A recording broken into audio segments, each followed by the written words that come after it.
Chapter 7. A Crazy Tea Party. There was a table under a tree near the house. The Marchia and the Hatter were having tea at it. A dormouse sat between them fast asleep. The table was very big, but the three sat together at one corner of it. They saw Alice coming toward them. "No place, no place," they cried together. "There is a lot of place," said Alice. As Alice said this, she looked all around the table. There was nothing on it but tea. Alice sat down silently. "It wasn't kind of you to sit down without an invitation," said the Marchia.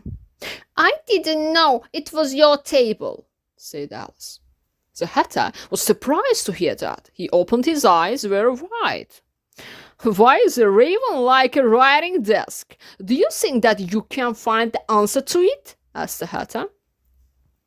"I think I can find the answer to it. I mean what I say. That is the same thing, you know," said Alice. "Not the same thing. You can just as well say that I see what I eat or I eat what I see." "It is the same thing too," said the Hatter. And here they stopped talking and sat silently for a minute. At that moment, Alice thought about ravens and writing desks. The Hatter took his watch out of his pocket and held it to his ear. Then he turned to Alice. "What day of the month is it?" asked the Hatter. "The 4th," answered Alice. "Oh, 2 days ago.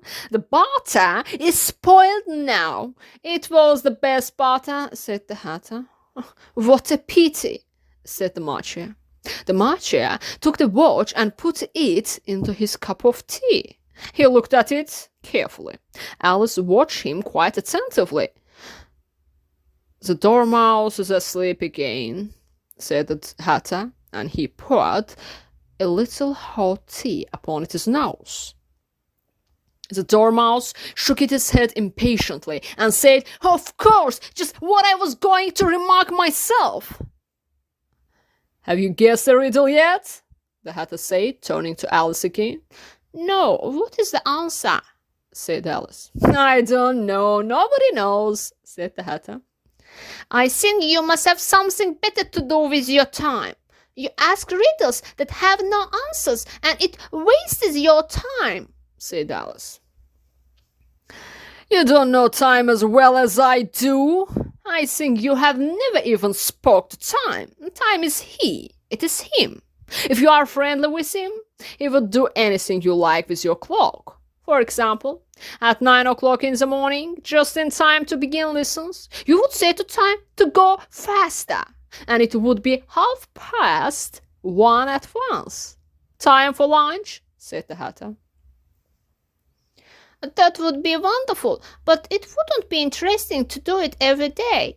Would you do something like that?" said Alice. "No, we quarreled with the Marchia about time at the Queen's concert last March, and we went crazy about time, you know, and the Marchia started to sing a song. The Queen jumped up and said to cut off his head, and since that day it is always 6 o'clock. It is always tea time here," said the Hatter.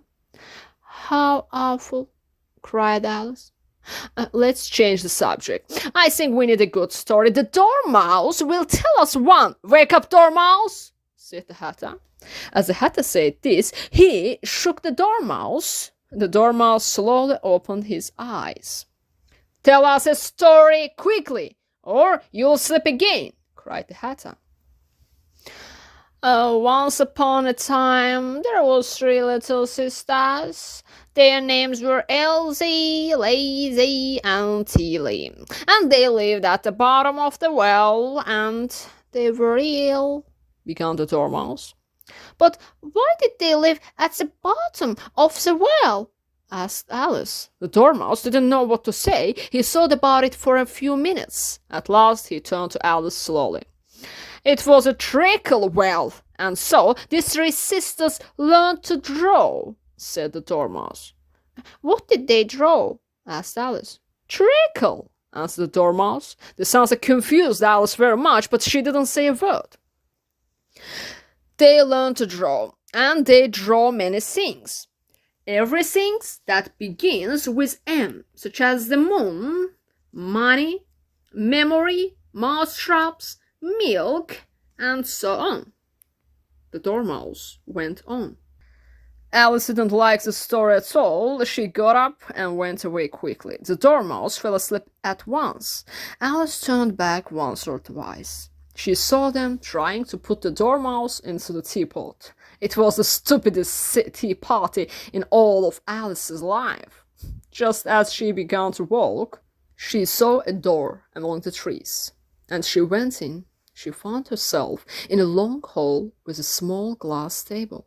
She took the little golden key, opened the little door, and went into the wonderful garden.